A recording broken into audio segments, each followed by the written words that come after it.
Before we begin this powerful story, take a moment to subscribe to the channel and hit the notification bell.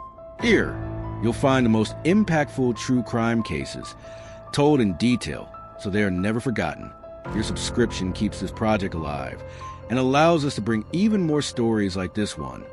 On that night, two young friends with dreams ahead of them had only one simple goal: to capture the beauty of the moon reflecting on the lake. A peaceful, innocent moment. Without realizing they were about to cross paths with someone who carried nothing but emptiness and coldness inside. His name was Zachary Snarr, an 18-year-old boy passionate about photography, always trying to freeze life's moments through his camera. By his side was his friend Yvette Rodier, loyal, joyful, and full of plans for the future. Together, they had everything ahead of them: studies, friendships, and dreams yet to be built. Salt Lake City, 1996. A city considered safe, where families felt comfortable letting their kids go out without fear.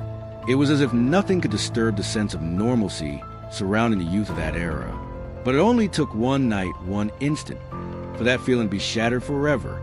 What should have been just an evening admiring the moon turned into one of the darkest stories the community had ever witnessed. Because that night, without warning, without reason, a man armed with a gun emerged from the shadows and changed everything. This is the case of Zachary Snarr and Yvette Rodier, a story of friendship, pain, survival, and a tragedy that still raises questions with no clear answers. Get ready, because what you're about to hear is as cruel as it is incomprehensible. It was August 20th, 1996, a quiet night in Salt Lake City. Summer was coming to an end, and the air carried that mix of freshness and silence that only August nights can bring. For Zachary and Yvette, that Tuesday didn't hold anything extraordinary until they decided to head out to photograph the moonlight at Little Dell Reservoir, a lake surrounded by hills and trees, known for its perfect reflection of the moon on its surface. They drove there talking about simple plans, laughing at trivial things, just like any pair of teenagers would. Zach was excited with his camera, adjusting lenses, imagining the perfect angles he could capture. Yvette, always full of energy, accompanied him, enjoying every second of their genuine friendship. It was meant to be just another night of light-hearted memories. But as they settled near the water's edge, the calm of the night was suddenly broken. A car approached. Inside was Jorge Benvenuto, a 19-year-old stranger. He wasn't there to admire the moon or capture the landscape. He carried with him only a revolver, and within himself, an emptiness capable of destroying lives in seconds. Without saying a single word, Benvenuto stepped out of the car and began shooting. The sound of gunfire echoed across the lake, shattering the silence of the night like a sudden thunderclap. Zach had no time to react. The bullet struck his body fatally, and within moments, his life was ripped away before his friend's eyes. Yvette, in shock, felt the bullets tearing into her body. The pain was unbearable. But even greater was a horror of realizing she was trapped in a nightmare with no explanation. Amid screams and desperate attempt to move, she saw Zach collapse to the ground, motionless, with no chance of survival. In that instant, the lake that was supposed to reflect a full moon reflected only horror. There was no fight, no provocation, no reason. It was an arbitrary, cruel, senseless attack. In just minutes, the life of a young man full of dreams had ended, while Yvette's hung by a thread. What Jorge Benvenuto did that night was not just a crime. It was the embodiment of absolute coldness, a gesture that can never be explained rationally. And what would come next would reveal the strength of survivor, but also the irreparable pain of a loss that, to this day, remains an open wound. While Zach's body lay motionless beside her, Yvette fought against pain and despair. Every bullet that had torn through her body felt like a death sentence, yet in the middle of the chaos, one instinct grew stronger than all the others: the will to survive. Even gravely wounded, she managed to remain conscious. She felt the blood pouring out, her body heavy, but her mind screamed that she couldn't give up. Panic collided with determination, and Yvette knew that if she stopped fighting, she would share the same fate as her friend. With almost superhuman effort, she dragged herself along the ground, desperate to reach any place that could represent a chance at help. Her breathing was shallow. Every movement brought searing pain, but the hope of escape pushed her forward. Minutes felt like hours. The silence after the gunfire was deafening, as if the lake itself had become a mute witness to an unspeakable horror. Yvette didn't know if the shooter was still nearby, if he would return to finish what he had started. The fear in every second was real, but so was the need to hold on. In a flash of luck and courage, she managed to draw attention and, finally, cry out for help. When the first responders arrived, they didn't just find a young woman on the edge of death. They found a living witness to a senseless massacre. Rushed to the hospital, Yvette underwent urgent procedures to save her life. Doctors and nurses were shocked by the extent of her wounds and, at the same time, astonished by the strength she displayed in surviving the impossible.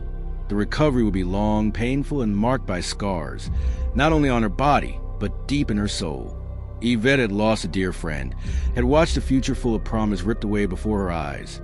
Yet she carried with her the mission to tell the world what truly happened that night. Her survival wasn't just a medical miracle. It was proof that even in the face of absolute terror, life can cling to the thinnest thread of hope and refuse to let go. With Yvette still fighting for her life in the hospital, Salt Lake City police faced a brutal puzzle.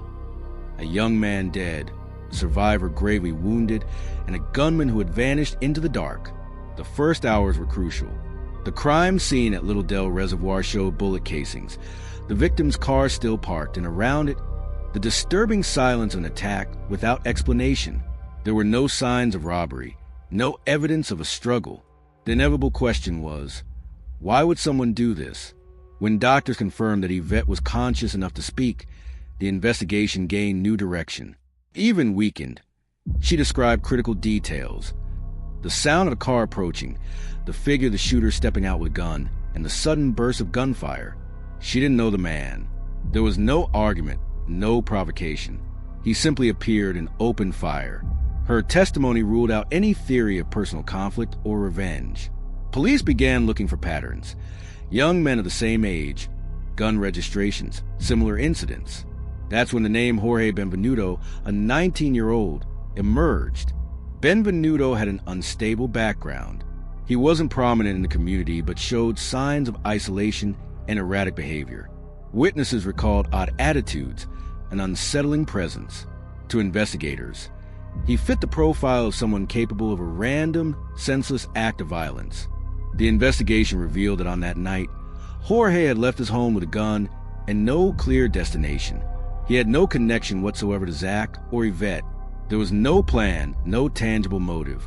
It was pure violence by chance, an arbitrary decision that stole a life. When he was finally located, the shock deepened. He wasn't a calculated criminal mastermind, but a young man consumed by dark thoughts and a complete absence of empathy. His arrest brought some relief to the families, but also a bitter realization. Nothing could truly explain the emptiness behind such a brutal choice.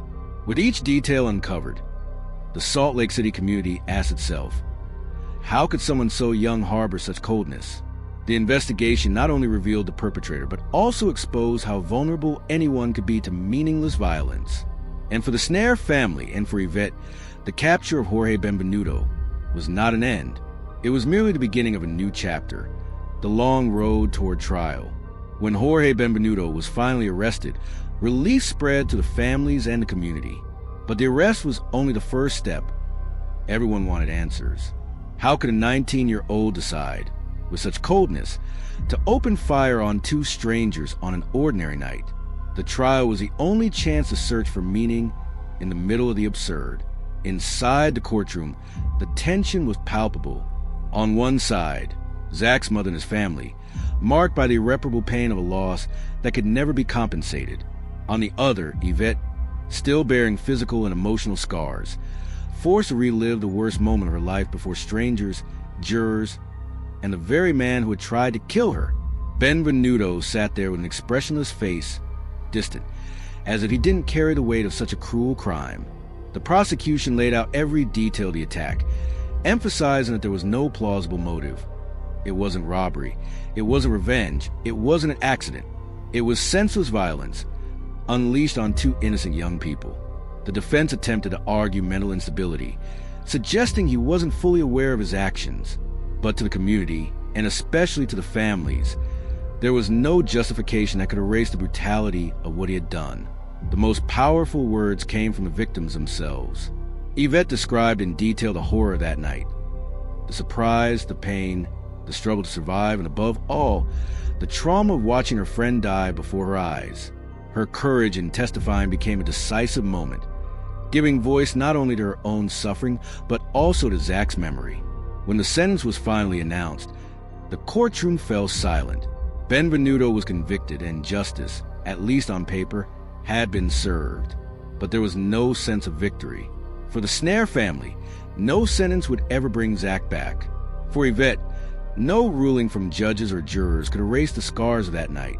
The trial closed one chapter, but it didn't bring closure. Instead, it left a bitter truth. Justice can punish, but it can never restore what has been lost. After the trial, the silence that followed brought no peace. For the family of Zachary Snarr, every day was a painful reminder of absence. His mother, who once had her son always nearby, now lived with the emptiness of an empty chair at the table, of photos that would never be updated, of dreams that would never be fulfilled. Time did not erase the wound. It only made an inseparable part of life. For Yvette Rodier, the survivor, the journey was marked by scars both visible and invisible. Her body carried the marks of the bullets, but it was her soul that bore the heaviest weight. The constant memory of the night when she lost a friend and nearly lost her own life. Yet the pain did not break her. Yvette chose to transform tragedy into strength. Over the years, she became a strong voice, not just someone who survived, but someone who fought to give meaning to her survival. The Salt Lake City community was not left untouched either. The case revealed the vulnerability of anyone in the face of random acts of violence. Parents began to look at their children with renewed fear. Young people started to realize that the sense of safety could be an illusion. The night that was supposed to be an innocent memory became a symbol of life's fragility. And yet, among the grief and longing, there remained the memory of what Zach represented.